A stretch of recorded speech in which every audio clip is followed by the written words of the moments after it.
Hello, ನಮಸ್ಕಾರ ಎಲ್ರಿಗೂ. Welcome to my channel. So ಇವತ್ತು ನಾವು ಮಾಡ್ತಿರೋವಂಥ ರೆಸಿಪಿ ಚಕ್ಲಿ.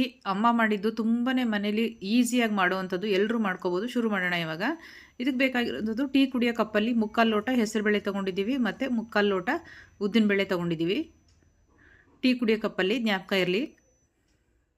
ಇದೆರಡನ್ನೂ ತೊಳ್ಕೊಂಡು ಇವಾಗ ಕುಕ್ಕರಲ್ಲಿ ಬೇಯಿಸ್ಕೋಬೇಕು.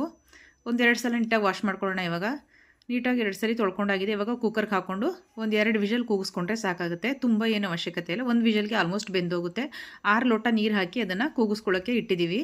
ಇವಾಗ ಇದರಲ್ಲಿ 1 ಲೋಟ ಅಷ್ಟು ನಾವು ಉದ್ದಿನಬೇಳೆ ಏನು ತೊಗೊಂಡಿದ್ವಿ ಅದೇ ಲೋಟದಲ್ಲಿ 1 ಲೋಟ ಹುರ್ಗಡ್ಲೆನ ಪುಡಿ ಮಾಡ್ಕೊಂಡಿದ್ದೀವಿ. ನೋಡಿ, ಕುಕ್ಕರು 2 ವಿಷಲ್ ಬಂದಿದೆ, ಚೆನ್ನಾಗಿ ಬೆಂದಿದೆ. ತಣ್ಣಗಾದ್ಮೇಲೆ ಇವಾಗ ಇದನ್ನು ರುಬ್ಕೊಂಡು ಪೇಸ್ಟ್ ಮಾಡ್ಕೊತಾ ಇದ್ದೀವಿ. ನೀರು ಹಾಕೊಳ್ಳೋ ಅವಶ್ಯಕತೆ ಇಲ್ಲ, ನಾವು ಬೇಯಕ್ಕೆ ಹಾಕಿರ್ತೀವಲ್ಲ ಅದೇ ನೀರು ಸಾಕಾಗುತ್ತೆ.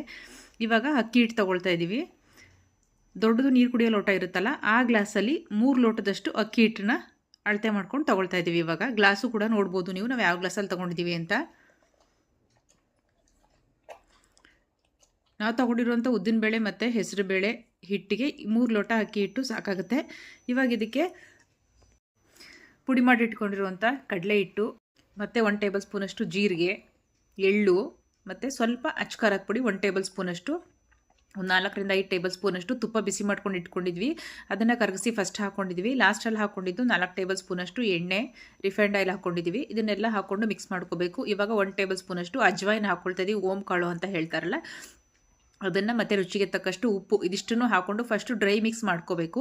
ಅದೆಲ್ಲ ನೀಟಾಗಿ ಮಿಕ್ಸ್ ಆದಮೇಲೆ ರುಬ್ಬಿಟ್ಕೊಂಡಿದ್ವಲ್ಲ ಹೆಸರುಬೇಳೆ ಮತ್ತು ಉದ್ದಿನಬೇಳೆ ರುಬ್ಕೊಂಡು ಅದನ್ನು ಹಾಕ್ಕೊಂಡು ಚೆನ್ನಾಗಿ ನಾದ್ಕೋಬೇಕು ಹಿಟ್ಟನ್ನು. ತುಂಬ ತೆಳು ಮಾಡ್ಕೋಬೇಡಿ, ತೆಳು ಮಾಡಿಕೊಂಡ್ರೆ ಚಕ್ಲಿ ಚೆನ್ನಾಗಿ ಬರಲ್ಲ, ಎಣ್ಣೆ ಕೂಡ ಜಾಸ್ತಿ ಕುಡಿಯುತ್ತೆ. ಈ ಥರ ಅಮ್ಮ ತೋರಿಸ್ತಿದ್ದಾರಲ್ಲ ಹಾಗೆ ಗಟ್ಟಿಯಾಗಿ ಚೆನ್ನಾಗಿ ಮಿದ್ದಿಸ್ಕೋಬೇಕು. ಇದನ್ನು ನಾದ್ಕೊಂಡು ಇವಾಗ ನೋಡಿ ಚಕ್ಲಿ ಒತ್ಕೊಳ್ಳೋಕ್ಕೆ ರೆಡಿ ಮಾಡ್ಕೊಳ್ತಾ ಇದ್ದೀವಿ. ಚಕ್ಲಿ ತುಂಬಾ ಚೆನ್ನಾಗಿ ಬರುತ್ತೆ. ಈ ಥರ ತುಂಬ ಗಟ್ಟಿನೂ ಮಾಡಬಾರ್ದು, ತುಂಬ ತೆಳುನೂ ಮಾಡ್ಕೋಬಾರ್ದು. ಹಾಗೆ ಎಣ್ಣೆ ಕಾದಿದೆ, ಇವಾಗ ಸ್ವಲ್ಪ ಹಾಕಿ ನೋಡಿದ್ದಾರೆ. ಮೀಡಿಯಮ್ ಫ್ಲೇಮಲ್ಲಿ ಇಟ್ಕೊಂಡು ಇದನ್ನು ಬೇಯಿಸ್ಕೋಬೇಕು. ತುಂಬ ಹೈ ಫ್ಲೇಮ್ ಮಾಡಿದ್ರೆ ಹೊರಗಡೆ ಚಕ್ಲಿ ಸಿದೋಗುತ್ತೆ, ಒಳಗಡೆ ಬೆಂದಿರಲ್ಲ. ಹಾಗಾಗಿ ಮೀಡಿಯಮ್ ಫ್ಲೇಮಲ್ಲಿ ಇಟ್ಕೊಂಡು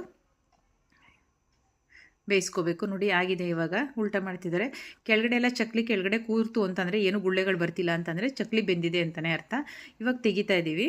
ಈ ಫುಲ್ ವಿಡಿಯೋ ನಿಮ್ಗೆ ಬೇಕಾದರೆ ಸೌತ್ ರುಚಿ ಚಾನಲ್ನ ಯೂಟ್ಯೂಬಲ್ಲಿ ನೋಡಿ. Thanks for watching.